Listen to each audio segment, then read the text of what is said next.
எஸ்வின் SK YouTube சேனலுக்கு உங்கள் அனைவரையும் அன்புடன் வரவேற்கிறேன். இதுக்கு முன்னாடி நடந்த கிளாஸஸ்லாம் பார்த்தீங்கன்னா கிளாஸஸ் என்னென்ன நடந்துச்சுன்றத அந்த பகுதியில் நம்ம டிஸ்கிரிப்ஷனில் கீழே கொடுத்துருக்குறோம். அதை பார்த்து நீங்கள் தெரிஞ்சுங்க. உங்களுக்கு மேற்கொண்டு இந்த ஏசி சம்பந்தமான வேலைகளை நீங்கள் கற்றுக்கணுன்னா எங்கள் தொழில் பயிற்சி நேரத்தை அணுகி நேரடியாக கூட நீங்கள் பயிற்சி பெறலாம். மிக குறைந்த கட்டணம் தான். அதனால டைரெக்டாகவே நீங்கள் வந்து எங்கள்கிட்ட இந்த தொழிலை வந்து குயிக்காக கற்றுக்கலாம். ஒரு மாதத்துக்குள்ளே கற்றுக்கலாம். வாங்க நம்ம இப்போ சப்ஜெக்ட்குள்ளே போகலாம். இன்றைக்கி நம்ம பார்க்க போகிறது என்னென்னா, கம்ப்ரஸருடைய டெர்மினல் பின்னை எப்படி ஐடென்டிஃபை பண்ணுறது தான் இன்றைக்கி நம்ம பார்க்க போகிறோம். அதாவது காமன், ரன்னிங், ஸ்டார்டிங் நமக்கு ஒரு வேலை தெரியலனா காமன் எது, ஸ்டார்டிங் எது, ரன்னிங் எதுன்றது எப்படி கண்டுபிடிக்கிறதுன்றது தான் நம்ம இன்றைக்கி கிளாஸில் பார்க்க போகிறோம். கம்ப்ரஸர் டெர்மினலை செக் பண்ணோன்னா நம்ம ஃபஸ்ட்டு என்ன பண்ணிக்கணும்னா கிளாம் மீட்டர் எடுத்துக்கணும். கிளாம் மீட்டர் எடுத்து கிளாம் மீட்டரில் ஓம்ஸ் ரேஞ்சில் திருப்பிக்கணும். மீட்டர் ரீடிங் வச்சுக்கணும். ஓம்ஸ் ரேஞ்சில் வச்சுட்டு அந்த 2 ப்ரொப்போலையும் எடுத்து ஃபிக்ஸ் பண்ணிவிட்டு அந்த 2 ப்ரொப்போலையும் என்ன பண்ணணும்னா அந்த கம்ப்ரஸர் டெர்மினல் பின் இருக்கு இல்லையா, அந்த பின்னில் எடுத்து வந்து வைக்கணும். இப்போ வந்து ஒரு 2 பின்னுக்கு வச்சுக்கிறோம். இதோடைய வேல்யூ பார்த்தீங்கன்னா 6.8 வருது.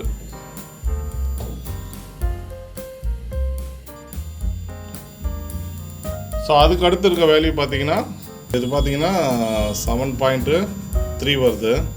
அதுக்கு அடுத்து இது வைக்கிறோம் 9.9 வருது. 9.9 வருது. எந்த 2 டெர்மினல் பின்ன நடுவில் வந்து அதிகமான வேல்யூ காட்டுதோ அதுக்கு ஆப்போசிட்டில் இருக்கிறது காமன். அதே மாதிரி இப்போ இந்த 2 டெர்மினலுக்கும் பார்த்தீங்கன்னா அதிகமாக காட்டும் வேல்யூ. ஸோ இதுக்கு ஆப்போசிட்டில் இருக்கிறது காமன். அப்புறம் எந்த டெர்மினலுக்கு நடுவில் லோவாக காட்டுதோ, இப்போ இதுக்கும் லோவாக காட்டும், இது வந்து ரன்னிங். ஸோ இதுக்கும் காட்டும் போது மீடியமாக காட்டும், இது வந்து ஸ்டார்டிங். ஸோ இந்த 3 வேல்யூவில் எதுக்கு ஆப்போசிட்டில் இருக்கிறது, எந்த வேல்யூ அதிகமாக இருக்கோ அதுக்கு ஆப்போசிட்டில் இருக்கிறது காமன்.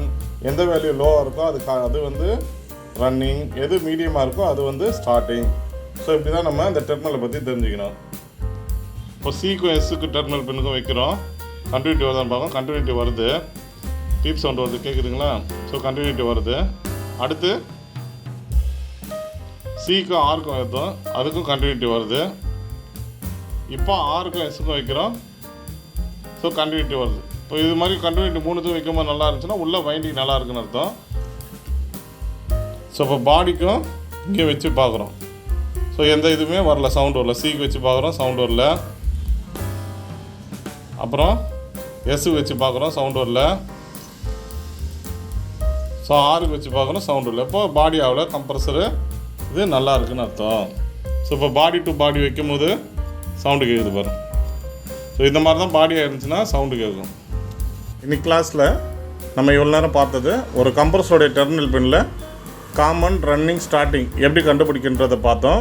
அதே மாதிரி கம்ப்ரஸருடைய வைண்டிங், கண்டினியூட்டி எப்படி செக் பண்ணுறதையும் பார்த்தோம். இனி வரும் அடுத்த கிளாஸில் அதுக்கு அடுத்த சப்ஜெக்டை பார்ப்போம். நன்றி, வணக்கம்.